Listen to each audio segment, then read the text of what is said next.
Hi, I'm Gareth Williams, and I'm delighted to be here to give you my story of the last 48 years of being a member of the Royal Hong Kong Yacht Club. Well, thank God it's finished.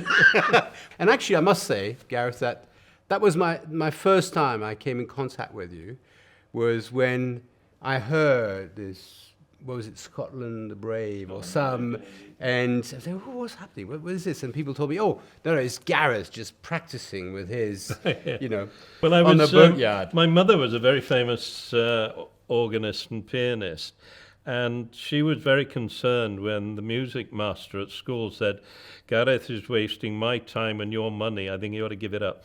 And she said, you've got to take up another instrument. And I had a lot of connections with Scotland. But of course, the obvious thing for being Welsh is playing the harp. But I'll get enough practice after I die of doing that.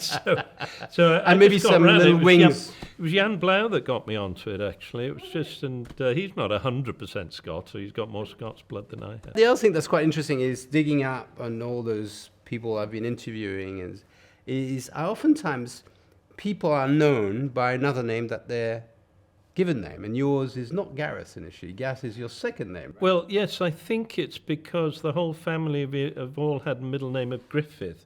Right. And my father, I don't think he wanted to do it because there was a threat of having Griffith Williams hyphenated and, signing that.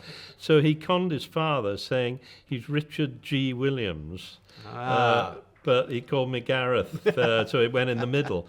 But I've carried on with my kids, or my son. He's Hugh Griffith Williams, but he is Hugh. But yes, I use my middle name, which is very confusing in a place like Hong Kong, of course. It is. So Hong Kong, when did you arrive in Hong Kong? I was working, and they transferred me over from Colwyn Bay in North Wales over to Chester in England. And I thought, well, if they're going to transfer me to England, I ought to think of somewhere else. And I was keen on Scotland at the time, so I did write to the Highlands and Islands Development Board to see if they had a job, but they didn't. So I wrote to the Crown agents, and they offered me Botswana land or Hong Kong. And the sailing is far better here, so it was dead easy. Now, at the time, I was secretary of Portmarnock Sailing Club, and I had a name and an address on it in Hong Kong, which was Reg Maynard. So I wrote to Reg. I hadn't actually met him. I wrote to him. And he came back with forms, and he was Commodore at the time. Yeah, that's right. Came back with forms, filled them in. So the day I arrived here on the 5th of September 1974, I was met off the plane by a bunch of 505 sailors, the key guy being Mark Horton. I was brought to the club before I even went to the hotel, because I already had a bar number. I had my own 505 waiting for me outside because Reg had arranged for me to buy his old 50 off him. Very cunning. So I hit the ground running. It was just superb, and it's just been brilliant ever since. And what a great fleet, the 505s. It was, right? it was the main active. fleet, That's yes, right. indeed. No, we were really, really keen sailors. Where was it located? Was it where the bistro is? Well, right it's now, where the right? bistro is now, is where all the boats were. And the Flying 15s were starting to assemble alongside. But it was basically the 50s. And there was a steep ramp to take the boat down. And the number of times I damaged my foot doing that was incredible. It was a very active class. And in fact, a lot of them retired to Liming Hong, as it's known, and get together for a dinner every year on the Wednesday of the Southampton Boat Show, and I've been to 3 of those. And catching up with old friends there was really, really good. There's one particular lady called Joyce Smith, who was very active here, and she also got a lot of yacht club sailors to help start the Sedanche race that started at the Matilda, that goes round Hadlech Road and that area. And I was the official starter and finisher for that, would you believe? Fantastic. That was... And it's still going. Absolutely. Yeah. Then you moved to another boat? Then I went on to Flying 15s, and I became chairman of the 15 Association in Hong Kong. I had 3 Flying 15s in total. I did order a 4th one, Foxy Lady 1 and 2. But I then went on after the Flying 15. I bought a Yamaha 25 in the meantime.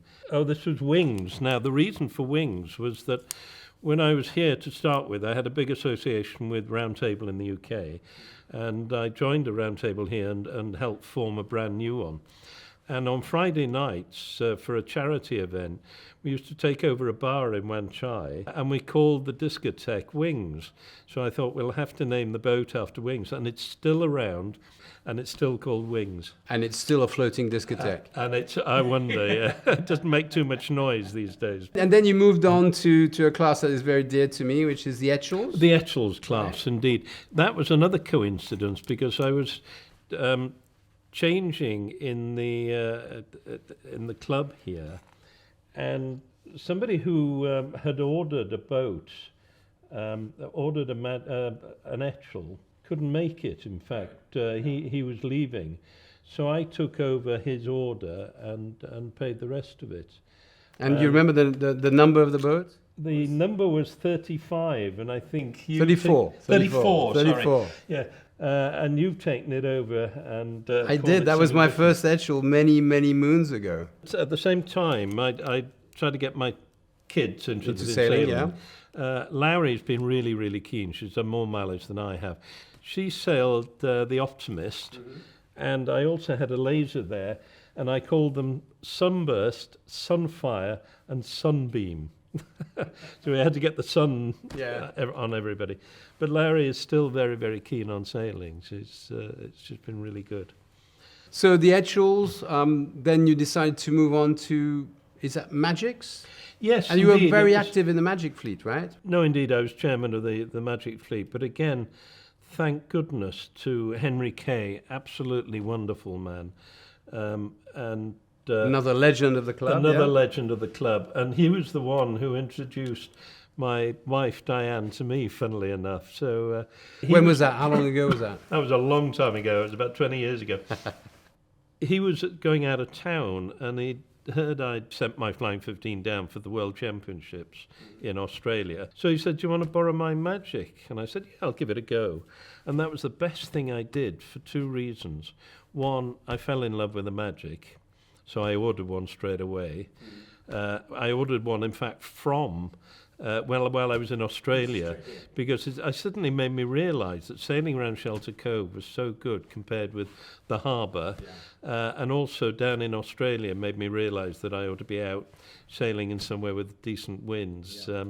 So I picked up the phone and ordered the Magic then, and when it arrived, we opened it, and it came out, and there was the Welsh flag on the front of it. Already? Yeah, indeed. And it had the name Sidewinder on it. Okay. And at the time, the reason for the name Sidewinder was that all the Magics were named after tunes, well-known songs. Yeah. And my favourite group at the time was REM. My favourite tune was Sidewinder, so I'll call the boat Sidewinder. And it's still got the name on the side, if you see. And it's still going strong, and I hear it's still the newest Magic in the fleet. Yeah, I know, it's bizarre. Always did fairly well in it. More than fairly, I think. Yeah, Steve Bourne was the one who kept beating me. And in fact, I've got a big prize in the kitchen, which underneath said, he's a good sailor, but if it wasn't for the blue boat, he'd be winning all these competitions.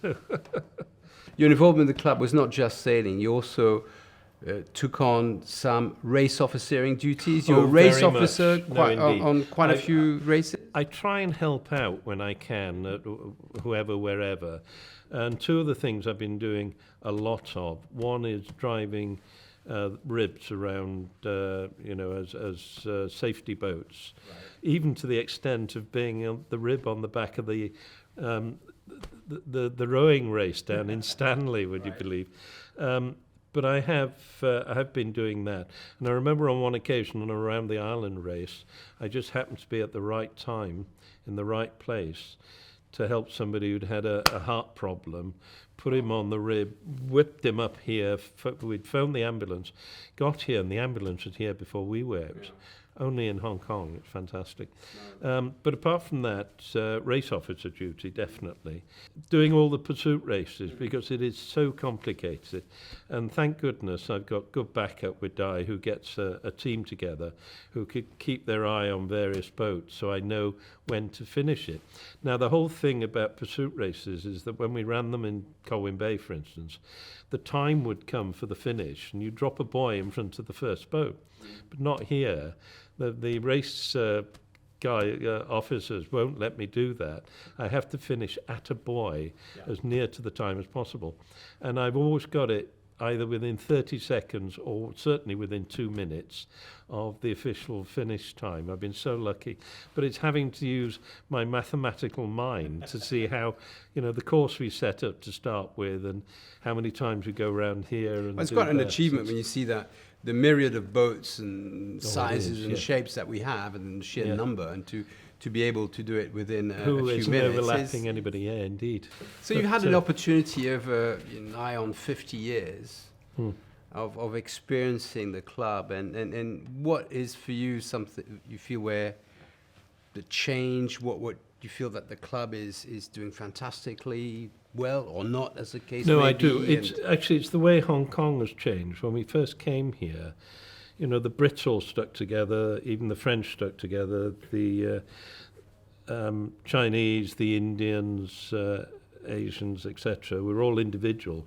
And then suddenly it's done that, because Hong Kong, everybody here consider themselves a honky, not a red-headed Welshman or a whatever, and we're all honkies, and it's just pulled it together. Now, the club has been the same. It started off as a huge lot of expats, mainly Brits, but now we've got far more. It's about 60% of the club are Chinese, which is really the way it should be. We've got nearly 50 nationalities, actually. Yeah, indeed. It's worked so well. And the other nice thing is that everybody gets on so well.